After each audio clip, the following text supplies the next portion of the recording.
Welcome back to Inside the 18. I'm Michael Magid. With me is the one and only professor of goalkeeping himself, Omar Zini of Pro GK Academy. We're here still in Arizona doing some MLS preseason stuff. And honestly, we've been at the fields and we've been catching so many goalkeepers, goalkeeper coaches. And then we realized there were people like on the sidelines that have a little bit of a history in goalkeeping too. And we're like, you know what, dude, we got to go that direction. So we got to get some of these people on. So we got Taran Meyer and Alex Horwath. Correct. From Real Salt Lake. Both Taran and Alex actually are former goalkeepers. Taran played at the collegiate level, Division I level, then got involved on the other side, and Alex had a pretty illustrious professional career. Well, hey, look, for the audience here, this is illustrious. It's an illustrious career, dude. I mean, you spanned the globe is the way I'd like. We were like talking about it. We're like, dude, like Alex really, he's got to have some stories, dude. You got to have some stories from your playing days, I've man. heard a couple of those stories. There's some stories. I don't know if they'll be shared today, but there's some stories. But honestly, guys, this is actually a really cool idea because when I was talking to Omar, I was like, you know, a lot of times we just talk about like goalkeeper training and we just talk about like or playing as a goalkeeper. And then a lot of kids they don't realize that there's other ways to stay involved with the game after you're done playing. So we kind of want to talk to you guys about that and kind of just talk about your journey and how you guys kind of got involved in other things outside of just goalkeeping and then kind of what goalkeeping brought to your whole journey. So first off, let's kind of just start with, for our audience to know, kind of Taran, like what do you do over at Real Salt Lake? I'm the senior manager of communications at Real Salt Lake, Real Monarchs, Utah Royals FC, and the RSL Academy. So I've got my hand in quite a few teams, as well as our satellite facilities. So I help kind of develop the message both in the public sphere and digitally to kind of really just grow our brand and let the world know what we're all about and what Real Salt Lake means to not only our community in Utah, but around the country and around the world now. Wow, that sounds way more profound than I was just going to say. It's like, I think he's the dude that runs the internet stuff. Like he's the all the internet stuff, yeah, all the web. All the social media stuff. And Alex, you actually just finished your playing career. You actually just finished last year. You spent your last season at Real Salt Lake, right? Yeah, correct. Yeah. Last year I transitioned into a goalkeeper coach at the end of last year. I was the Monarchs coach, goalkeeper coach for the I guess it was the last 3-4 months of the season. But then officially retired in December and started my new role here as assistant technical director. Wow, dude, that now see that when I hear a title like assistant technical director, I just think like, dude, this guy knows way more than just goalkeeping. Like he knows like the in and outs of like playing actually the game. Like we were talking about that actually with Todd Hoffert yesterday, and I said one of my issues, and Omar didn't say anything, so I'm guessing that he knows the game pretty well. Is that I feel. I don't really know the game as well as I think I do, and apparently text messages go off as we're recording.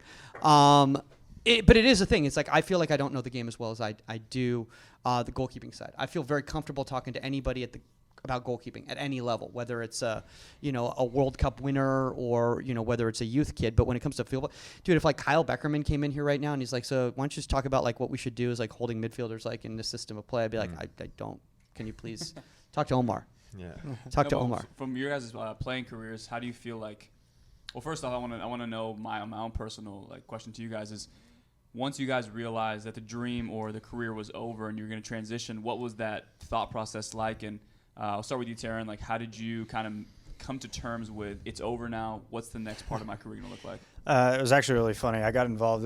I'm entering my 9th season at Real Salt Lake, believe it or not. I started in April of 2012, and I got involved before. Seriously? Yeah, Taran's 9 actually seasons. 19, which is crazy. Dude, dude, you look like 23, no, dude. That's the crazy part is that before I even started college, I got involved with Brian Dunseth, and he hooked it up with an internship. I actually played with a men's league with him, and I think we had a game Tuesday or Wednesday. By Thursday, I had the internship, and I fell in love with it. I was working under Trey Fitzgerald, Sam Staiskell. You guys probably know who Sam Staiskell is. And now I've had the opportunity to work under mass amounts of people. So I went to college, started playing, and I actually had a professional opportunity come up when I was a sophomore, just not a good time, and kind of turned it away and kept playing. And by the time I got further into my college career, I kind of fell out of favor, and that's when I really knew that I wanted to be more involved and stay involved in educating people on soccer and helping to grow something I was a fan of. Being from Utah and having RSL be my team, I was just really fortunate to be blunt about it, and something that I don't take for granted. But it was a tough transition when I finally hung up the boots. or wrap the gloves up, so to speak. It was tough because it's all I've ever known since I was about 6, 7 years old. For sure. Yeah. But feel lucky that I still get to be in it. But I've heard rumors that every once in a while you put them back on. I'll put some gloves back on. I like playing in the field a little bit. I'm reserved for playing in the field probably about once a month because then I'm sore for about a week. So, Alex, how about you, man? Yeah, I mean, like you said, I've had a long career, but it's always been in the back of my mind that it could end at any time. I think I signed a multi-year contract twice in my entire career. So at any time, it could have been done. Luckily for me, my parents always had me focus on education as well. So as much as I love sport and I love soccer and goalkeeping, I always kept myself busy in other areas. I actually started a college recruiting company 4 years ago now where I help Scandinavian kids get scholarships to play Division I or Division II college soccer. So I've always kind of dabbled in what I would do after. And then, like Taran said, I got extremely lucky. That I had a great relationship with Dan Egner, who's the technical director, and Rob Zarkos, the president, and they saw something in me that I offered to the club. So I just got very lucky with the transition, and it's been a blessing, to say the least. So for me, it's always been in the back of my mind, and I've always kind of planned just in case. Yeah. I think that's one of the real big things that you said that's really great is the just in case thing. Yeah. A lot of people, they don't plan for that just in case. They have that mindset of like, well, you know what, I'm going to keep playing, and then like, what are you going to do when you're done playing? Well, I'll figure it out then. Yeah. I'll figure it out then. I mean, the truth of the matter is, even guys in the MLS making good money, there's not many guys in the world of football that make enough money to retire when they're done playing. So at some point in time, whether it's after college, after high school, or after, for me, a 10-year pro career, you have to start life. You have to support your family. You have to, find a different path. So that's advice I give to all the young kids at RSL as well. When I was in the locker room, is take classes or do something. Just do something on the side on football, because especially as a professional, you're done at 1 o'clock every day. You have the rest of your day to do something to prepare for your future. So I think that's something that everybody really needs to think about. Yeah. One thing I think, can I just build off that? But yeah. Mike always has these rundowns, and sometimes I read them, sometimes I don't. So maybe I may ask a question that he's going to be. Dude, it's all good. I was telling Taran earlier, I was like, the rundown is just like, we're going to go off on tangents. And like, we don't care. Like, we might talk about like our top 5 goalkeepers, because we were having that conversation over there. And honestly, I feel like that's going to be a heated discussion. We'll discuss it later. But no, just Alex, that point you just made is that while you're still playing, you're having those discussions with the players, and even now in a position where you have those life experiences that aren't just on the field. You have experiences you can share with kids who, let's say, for example, they're coming through at a young age and they have all this promising talent, but they don't have that work ethic. So again, can you just kind of share how your playing career and how, let's say, the ups and downs of your playing career has kind of shaped the mentality and the approach that you have as the technical director, assistant director? Yeah, look, I've never been the highest recruited guy.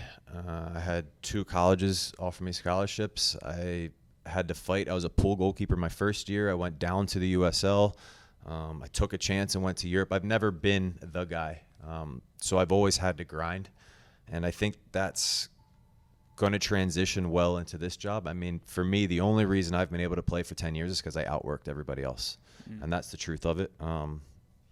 So for me, I think those experiences help me in that asset. The other thing is I've had a ton of injuries in my career as well. And I think, you have to learn to overcome difficulties. And even in a job as a technical director, we feel the losses just like the coaches and the players do. Yeah. So we have to be able to maintain a level head and a positive attitude, because there's always next week. So I think all those things, and it's not just this job, but football, and the best part of sport in general is it teaches you life lessons, right? Yes, yeah. Whether it's how to work with teammates, whether it's how to, put in extra time to achieve a goal, but everything you're doing in sport should translate to life, and that's why it's so great for young kids to play sport as well. For sure, yeah. Yeah, I want to talk to Taran. I want to talk a little bit in regards to the fact that like getting involved on this the communication side. Yeah. Do you feel that goalkeeping benefited you in being able to work on in such a career? Because communications, obviously, it's very much personal, dealing with people day in and day out. Sure. And as a goalkeeper, that's what we do. We organize, we're direct, we're communicating all the time, constantly.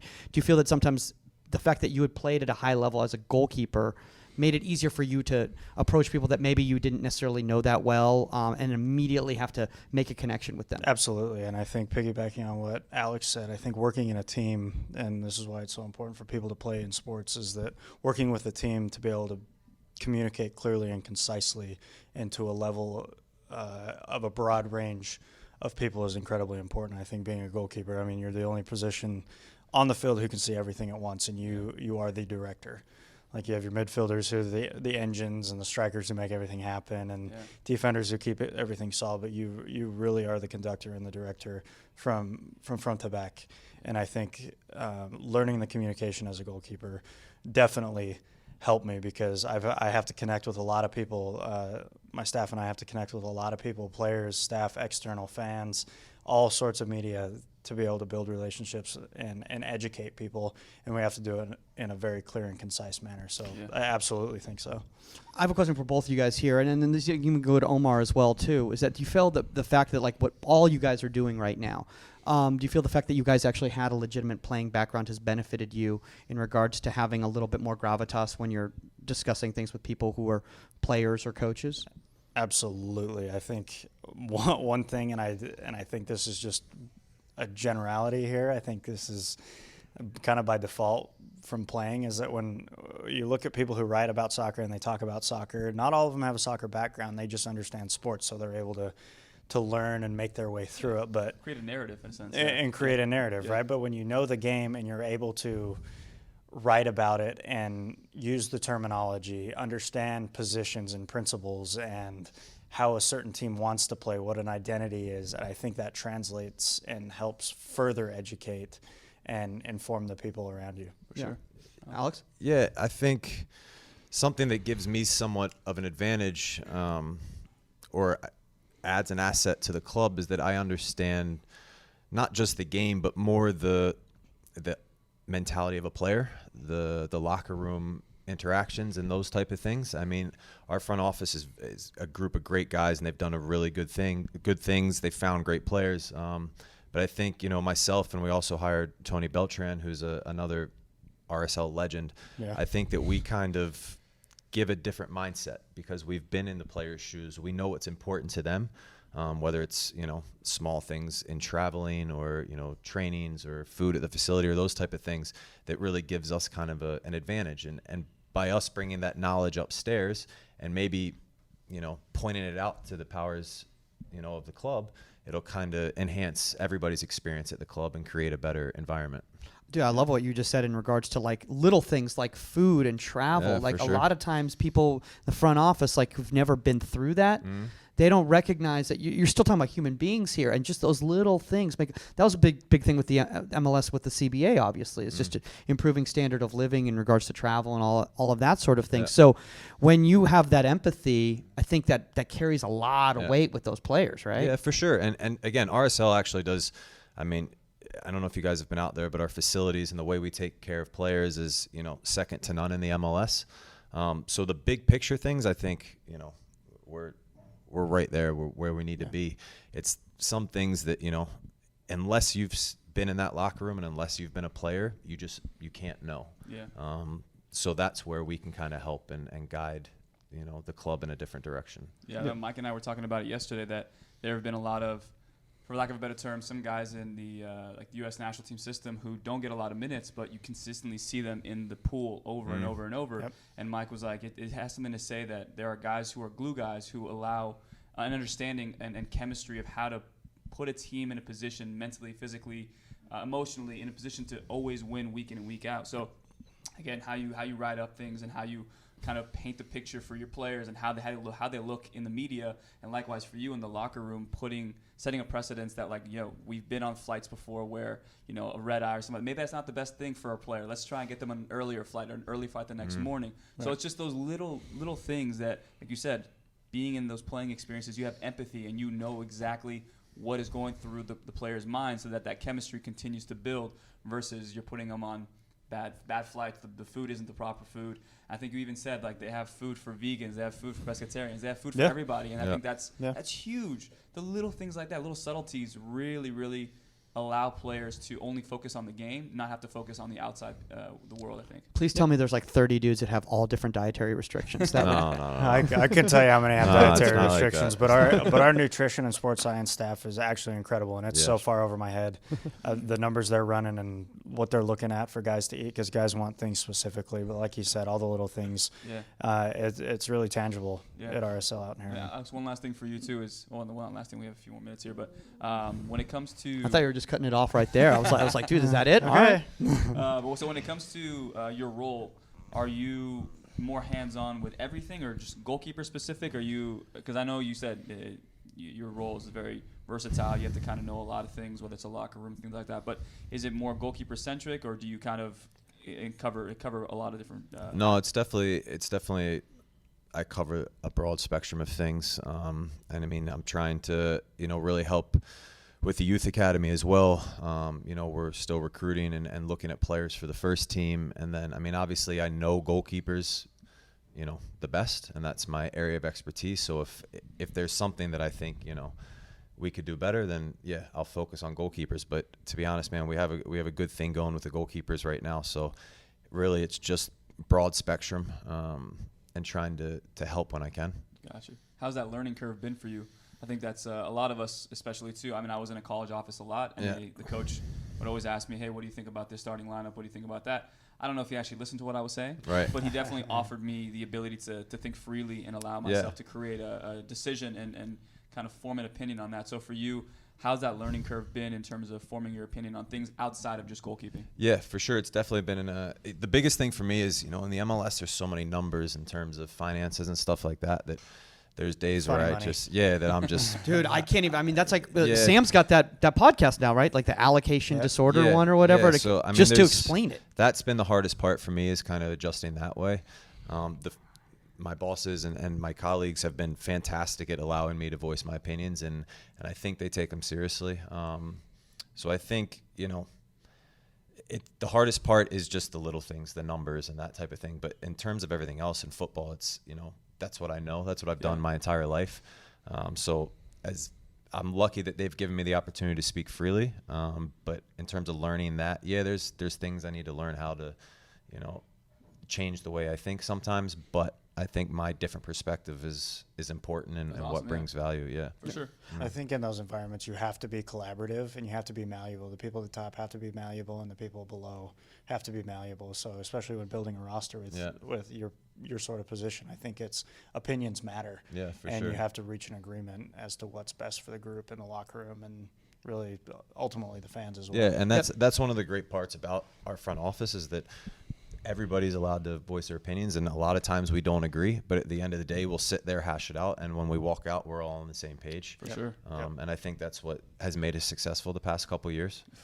Too many, man. I mean, I'm a Galaxy fan again, so I've known you guys all too well. Yeah. But no, one thing, we spoke to Tim Dittmer, who is the head of the FA, and we asked him, when you have goalkeeper coaches that you guys hire for the FA, do they have differences of opinion? And he said, one guy told me, Omar, do not hire somebody who's going to be a conformist. You want to hire people who are going to challenge your opinion, because not only do you have to be reassured of what you feel and how you create the curriculum or how you create your decision making with players in the roster, but you also have to take their opinion, wholeheartedly and say, oh wow, how can I use that to improve what I just said? For sure, man. So do you feel like for both of you guys, maybe, I mean, I know for you it's maybe a little bit different, but similar. Yeah, very similar. But like for you guys, has that been challenging to both kind of humble yourself with, like, you've played professionally, have an idea of what but getting other people's opinions and then sharing your own? Yeah, to be honest, no, because I respect everybody I work with so much, and I know that I'm new.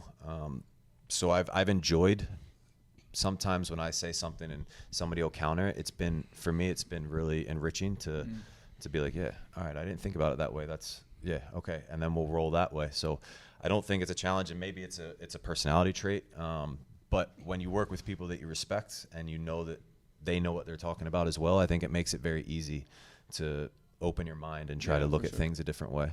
Yeah. Great answer. Yeah. By the way, I just want to say that, like, I feel like so completely unintelligent right now. Like Taran's using malleable, Alex is like speaking so like coherently and articulate, and like Omar's got these like really profound questions, and I'm just like, where can I insert a joke?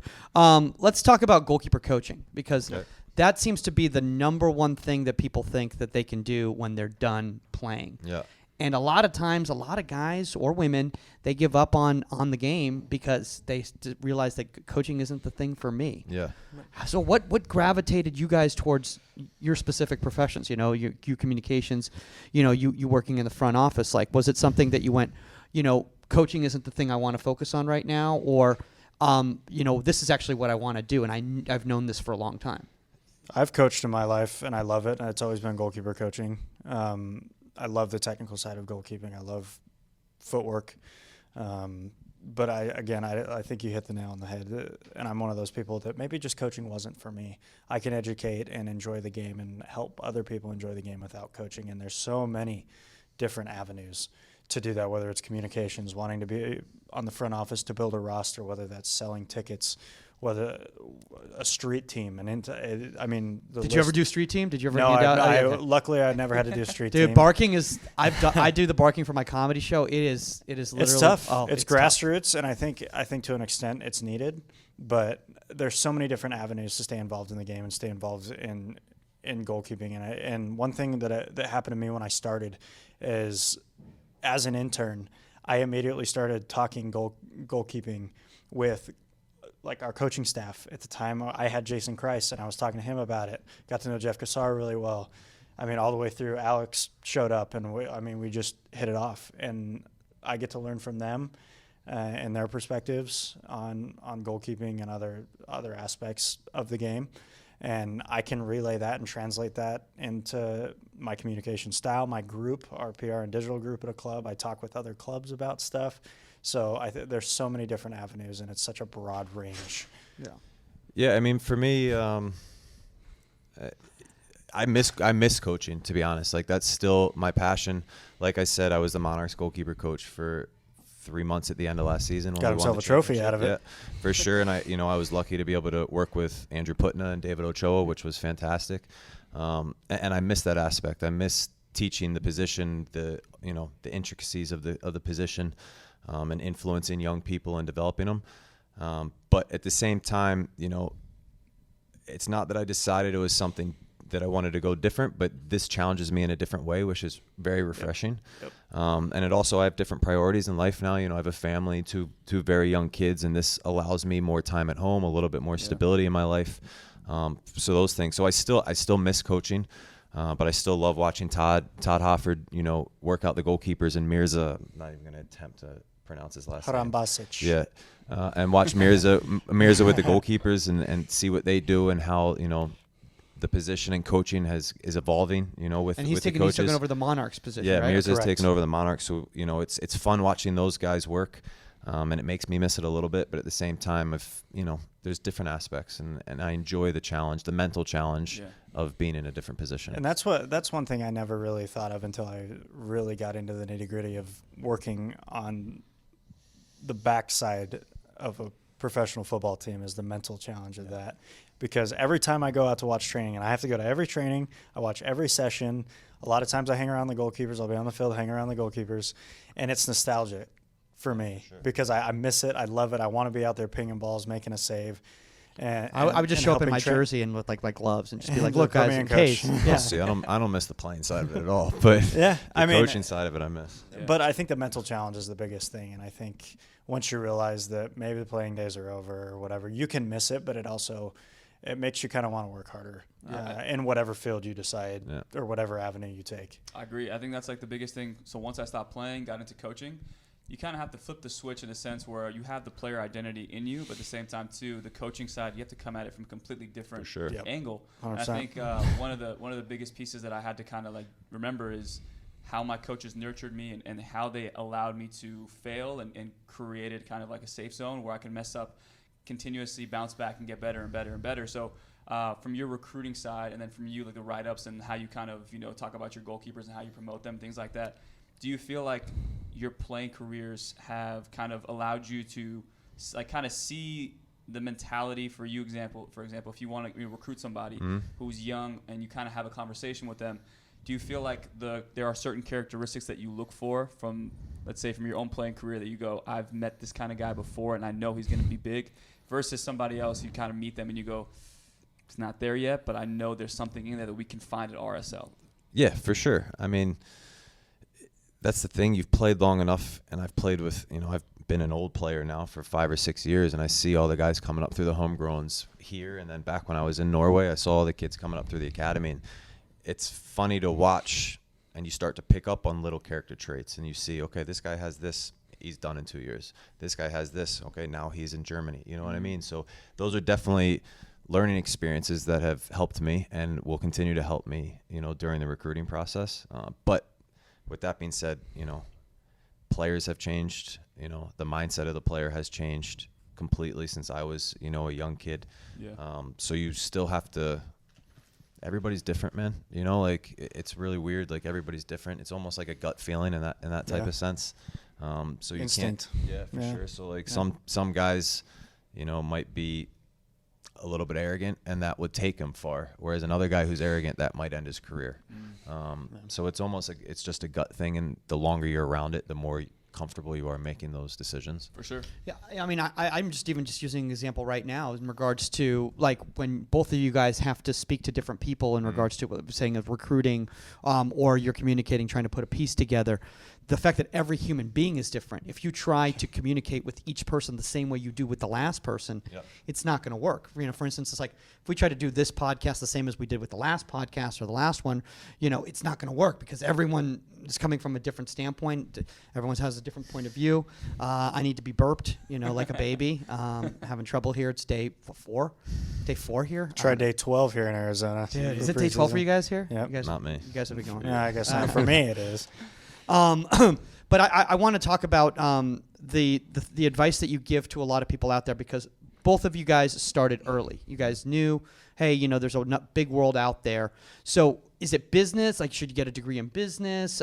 Should you just find passions in college? And also, for a lot of times nowadays, kids, they're going homegrown. But that doesn't mean that they can't keep educating themselves or even going to school if they want to, right? My biggest piece of advice is take a risk. Learn, be a sponge, and do things that are out of your comfort zone. And I think that's what helped me quite a bit, not only when I was a player, but now on the professional side. I think it's you take risks, you have an opinion, you stick to it, and you're able to formulate an educated decision in life. And you'll be amazed at how that transforms outside of work, family, and all situations. So take risk and soak up everything you can, and don't be afraid to make a mistake. I was hoping you were going to say, like, we'll just take like business 104 at this. Look, the most experience I ever gained was interning for RSL. Like, I learned more in my time as an intern than at school. Hands down, and I will always stick to that. I think education is important because it lays a foundation, but it doesn't always take you or give you the direction that you want to go, because that direction, you don't know what that direction looks like until you're in it. And I was fortunate enough to have that direction and understand what the field looked like, and then I could translate that to school. So I think, in a way, for me, the professional environment helped me more than sitting in a classroom. That, honestly, that's amen, man. That's Dude, so true. That's not a dig on anything. I just that was the best for me, and some people may have another opinion. That's fine, but I think it was leaps and bounds more valuable for me than what any professor has ever told me. It's dealing with reality rather than concept, I think is kind of the same thing it is. Exactly. And it's something that I stress a lot of times in goalkeeper education even, is just that, you can come here and you can learn as much as you want at all these different conferences and everything like that, but if you don't apply it and you don't put the reps in back home at your club, like, it's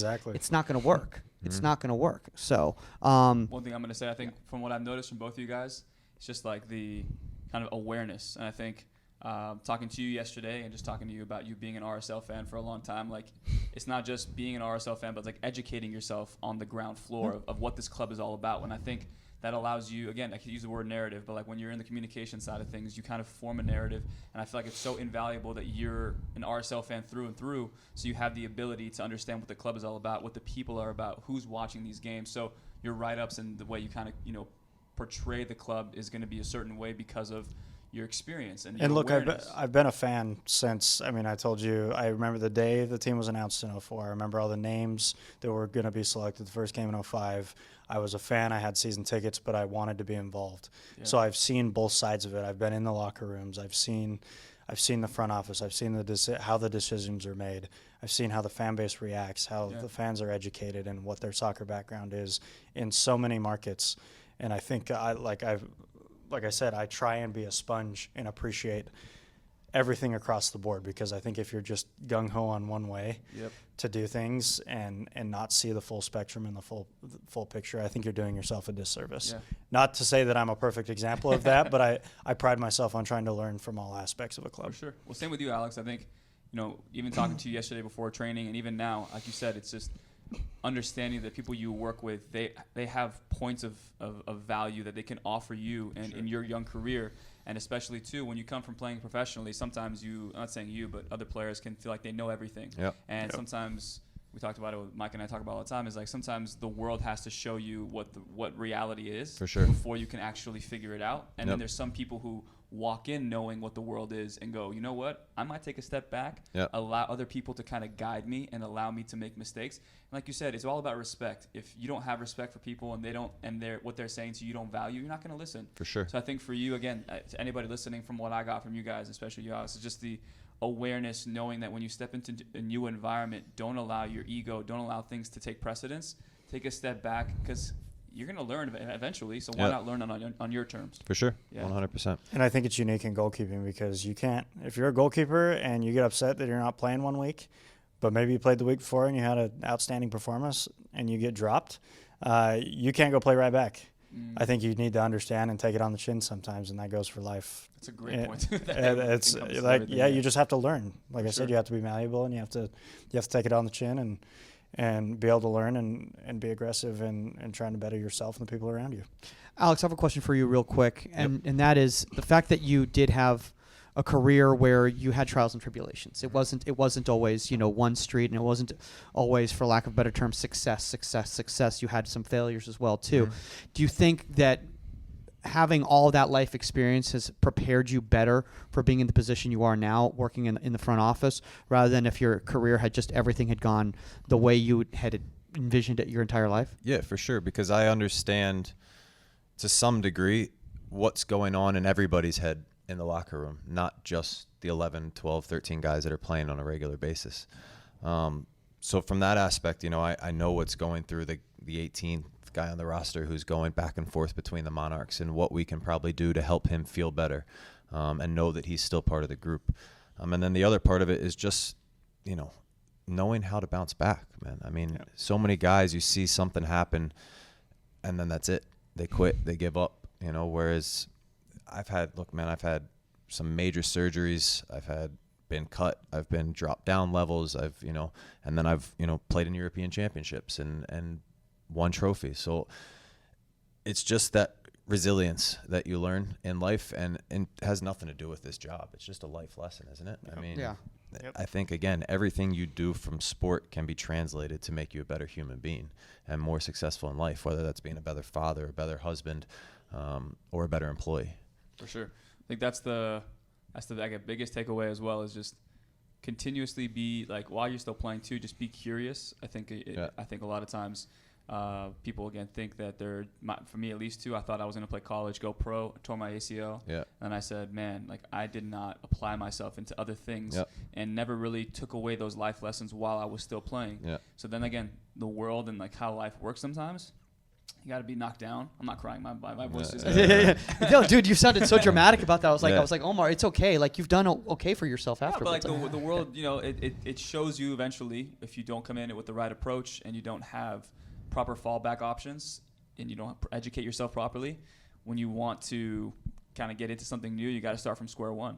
So again, and to both of you guys and to Taran, I'll ask you first and then I'll ask you, Alex, is it when you guys were playing, did you guys, again, as you started realizing, hey, this might not be, I'm kind of falling out of favor, this might not be what my future is held, did you start kind of having that awareness that, like, okay, one eye on here just to finish this part of my life out, then one eye on the future? Do you feel like that really helped you kind of set the foundations of building blocks of where you are now? One of the best things I ever did for myself when I started to fall out of favor, and it was kind of in a circumstance that was hypocritical to what I was told at the beginning.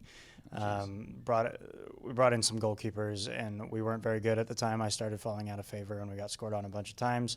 I got scored on a bunch of times, and I got dropped, and other people didn't get dropped. And I think one of the best things I ever did for myself, and it wasn't easy, but I would always pick myself up. I would show up to training even though I wasn't going to play at the weekend, and I tried to be the best possible player in person I could be, not only for the locker room but for myself. It was intentional, And I tried my absolute hardest to be the best and maybe go after a professional goal. But knowing in the back of my mind, like you said, having one eye in one direction while I'm finishing out and staying stable. But I think if I just crumbled and just showed up, went through the motions, I probably wouldn't be working for RSL, that's for sure. And I don't think I would have the awareness that I have now of people in the situation, or if life there's a situation at me like that. Without doing that, I don't think I would have gone very far, to be honest. Yeah, Alex. Yeah, I mean, I definitely was always looking towards the future. I mean, especially as a professional footballer, like I said, you're done at 1 o'clock. And a lot of these guys will go home and take a nap and play video games until 2 in the morning, and then wake up and do it all over again. I mean, for me, I always personally needed a different challenge, a mental stimulation. So for me, whether it was starting the business or doing coaching on the side or just doing something to enrich my life and my knowledge further, other than football, was always important to me. And I think that's what kind of set me up for this role. And I think that's important, though. And again, what I tell all the young kids is just do something, man. Just don't go home and sit on the sofa. I know that football is life and that's your passion, but there's so much more. And again, it's going to end at some point in time. Whether you make it or not, it's going to end, and you're going to have to do something else. That's one promise I can make. Yeah, for sure. So very few people make enough money to retire off of playing.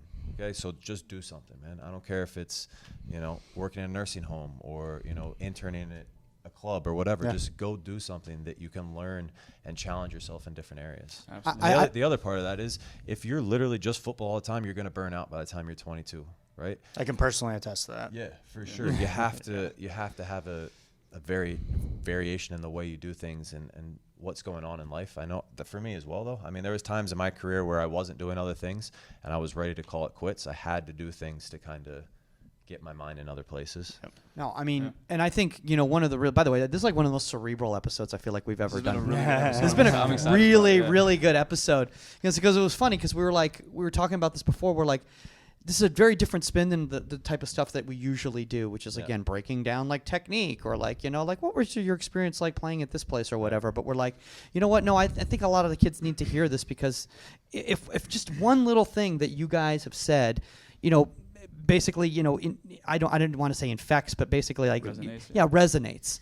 Yeah, look, it's day 4, dude. I'm just day 12. You guys are miracle workers. But what I was trying to say is that I totally lost my train of thought. So maybe there's one thing that resonates with the people who are listening to this. Okay. One thing that resonates with the people that are listening to this is that make sure that you have outside interests. I had a 13-year-old the other day, and I asked him, I said, what do you like to do? He's like, I like to do this. I'm like, what else? He's like, this, man. It's all about this. And I'm like, dude, like Taran was saying, it's like can't be all about this, dude. Like, and even if it is all about this, then find other things. I think that it's really important for a lot of the college kids out there listening, or maybe some younger pros and stuff, is spend some time in the office, man. See what's going on that other side, and maybe you're going to say like, oh, you know what? I never saw it from that perspective before. Yeah. There's something I can bring to the game here. I think you guys have both found a way to keep benefiting the game in something that you bring to the table. I mean, one of the reasons that I feel that I enjoy really doing the media side is because, like, I feel like, I mean, I enjoy coaching and everything like that, but like I feel like this is something where a lot of people can't do this, and I'm not saying I'm amazing or anything like that, but like I'm bringing something to the table different that it can really benefit people. And, for sure. You, Taran, and you, Alex, are doing that. So I think the one last point, I think, to anybody who's in the RSL or who is with the Galaxy or anybody who's in an academy system, really take advantage of the resources in front of you. I think even when I was at the Galaxy, it was still kind of one of those points. It was still early in the development academy phases where you were week in and week out. For me, at least, I was like fighting for my spot. So that was the only thing on my mind. So I never really thought about doing anything else other than just fighting for my spot and Monday to Tuesday, Thursday training sessions, and then Saturday, Sunday games. Right. Yep. But when you're in those positions where Alex and Taran, you guys ask them questions, ask people who are the goalkeeper coach, say, hey, can I just shadow you for a youth session and just watch how you coach? Because, again, you might see something that sparks your mind, sparks your interest, and having those resources are so invaluable. Like, you guys are in positions not because it was a handout, because you have things that you offer. So in your life experiences, young kids can also learn from your life experiences, not just on your day-to-day influence, but the actual things that you guys have gone through. So I think that's a very overlooked thing that a lot of young kids, especially me when I was young, didn't take advantage of that. And now I see, all the young kids out there. I'm like, just be curious and then act on that curiosity. Yep. Figure out something that you're interested in and see if in the RSL program or at an academy level, ask the head coach, can I ask you a little bit more about the tactics? Can I ask you a little bit more about this? Because you might hear something and you go, you know what? You will be so surprised. Yeah, how open they are. How open when people I are. started, People are always open to helping you. Yeah. People, Yeah, if it's amazing. an academy kid came up and asked me, I'd be impressed. Yeah. Like, it would go a long way, and then I'd view that kid in a different way. For sure. So definitely don't be afraid, and just be busy, man. Just do things. Just go out and do things. Doesn't matter what it is. Just be busy. Yeah. And one piece of advice that I would give to kids out there listening, if you meet people in the world who have a goalkeeping background and are doing something that interests you, there's a direct connection right there that you're going to be able to connect with this person. And the fact that you guys both understand goalkeeping might be that little olive branch that's going to allow that relationship to start to begin. And maybe you're going to learn something else outside of goalkeeping from that person. Sure. 100%. Yeah. We've been going for a little longer. Yeah, so dude, we I'll let went you guys- longer than we're at 41 right now, and I was freaking out because we went. Wow. Said 20, I 30 didn't realize minutes. we were going that long. Oh no, dude, we had one where they said they'd give us 15 minutes and then it'd go an hour and 15. So Holy you know, smokes. I mean, sometimes we just get going, and and honestly, it's so crazy because we can always edit this out to be just the solid thing, so it's not just me stuttering the whole time or me just saying how tired I am, but more just like the profound things that you guys are saying. So it'll end up somewhere between 35 to 40. Should we keep that in the episode? That's fine. Yeah, we'll keep I'm that going part. to say one last thing just before I stop talking. I think, again, just to finish it off, and I think in life there are so many people who are so close to you, whether it's your parents or your grandparents, that all have so many life experiences and so much valuable information to help you with. Like my mom, sometimes I would come home crying from school about this girl is dating my friend now, and she'd be like, Omar, this happened to me when I was younger. This is how I reacted to it. And then I'm just like, oh wow, like I never thought my mom would offer that resource. And then like my coach, I'd be like, hey coach, I got dropped by my goalkeeper coach in college. What do I do? Omar, in college, I was actually the third choice keeper. I worked my butt off, 2 injuries, and I became the number 1. Just don't. You know what I'm saying? Like little things like that, where you just be okay to share your stories with other people. And again, like you said, if somebody came up to you in the academy system and said, hey Alex, I have a question about this position. How do I get this technical thing, whatever? And then you have something to give to them. You're like, wow, you learned something from them, and then likewise too, your experiences are now passed on to the next generation. So I rambled there, but that's kind of what I'm trying to get across: is keep asking questions. Don't ever think stupid question is a stupid question. You're gonna get a good There's answer. no such thing as a stupid question. No. Speaking of no such thing as a stupid question, I'm going to ask you guys, because you guys have a lot of, obviously experience with this because you guys work long hours, is the fact that I'm crashing right now because I had no caffeine this morning. I'm pretty sure that's the reason. I feel you. Dude, I usually, every morning I Yeah, this usually dude's have, always got a cup of coffee. Dude, I usually- I'm about 8 cups a day. So this Yeah, was dude. this was the first day during this trip that I got no caffeine this morning, and I'm really feeling it right now. Like Omar's had to carry this entire episode because I'm just like, what? We all have our vices. Dude, is there really? Oh, dude, Lobby. we might have to do that. Yeah. Well, for you guys, any last points of advice from your own experiences, or I guess the topics of this episode? Is there anything that you would look into the camera right now? Because we use these little pieces. I want to use this as a master class. You know how they have those master classes that they put up on Facebook and stuff like that. There's a master communications class right here, master front office class right here. I don't know about all that. Yeah, masterclass. We'll get there one day. We'll get there. I just think I think you kind of said it is be malleable, take risks, take it on the chin, get up, be confident, and be willing to learn and be the best that you can be for the people around you. I think you won't grow unless the people around you grow, and that's, again, you can tie it back to goalkeeping, any sort of team sport. If you're good for everybody around you, you're going to be a good player and a good person. So goalkeeping taught me that, and thank you guys for having me. Yeah. For Alex, sure. anything else? I think Omar said it great. I think just be curious. diversify your knowledge. Don't be stuck just in the football mentality mindset. Go out, learn different things, meet different people, and all that will come back to help make you a better football player in the long run as well. So just go out and do things. Don't sit home and be boring. So, and we're fortunate. We actually have a pretty solid fan base in the Utah area, and obviously a lot of them are big RSL fans. And honestly, one of the reasons a lot of them found out about us is because we were initially that first trip to Arizona last year when we had Nikki and Todd and Putna and all that stuff on. So if anybody's interested in getting involved with RSL, if there's any kids out there who are interested in internships and that sort of thing, and learning what kind of the ropes of what you guys do behind the scenes, where's the best place for them to reach out? Email on rsl.com. Our emails are all on there. You can find me a bit easier. Happy to reach out on social media. Do you have social media? I do. You do. Reach out to one of us. We're always open. Dude, my favorite about Alex is the difference between his professional social media and his personal social media. This professional is it's very serious, it's very professional, and then his it's hey, and I'm like oh look, Alex is smiling right there. Yeah. It happens. Yeah. Wife and kids get it out of you. It's funny how that works, isn't it? Yeah. My wife, I still think, is the funniest person I know. Oh my gosh, man. That's a shout out to her. I had to. Yeah, we got to send her that soundbite right there. I have to say it. We got to see her at Wise Guys in Salt Lake, right? 100%. Yeah. We love Wise Guys. Well, thank you guys so much. I think again, Mike and I always talk about it.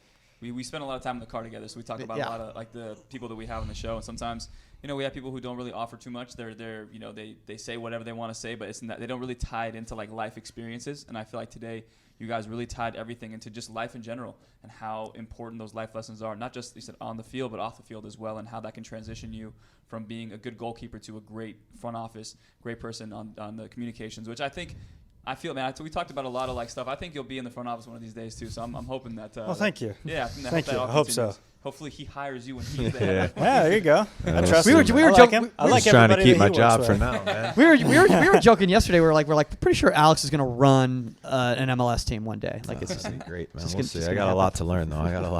So, the next Garth Lagerway, dude. Yeah. There you go. That's the awareness we talk about. So that's So again, thank you guys. I mean, that's been an awesome episode. For sure, guys. Remember, guys, contact Inside the 18 Media if you have a guest suggestion or a topic suggestion. Keep sending in those iTunes reviews. It really helps people find us. The more reviews we get, the easier we are in the searches. Make sure that you're leaving your social media handle in those reviews so we can send you your prize. And that's all the time on Inside. We're out. Later. Thank you, guys.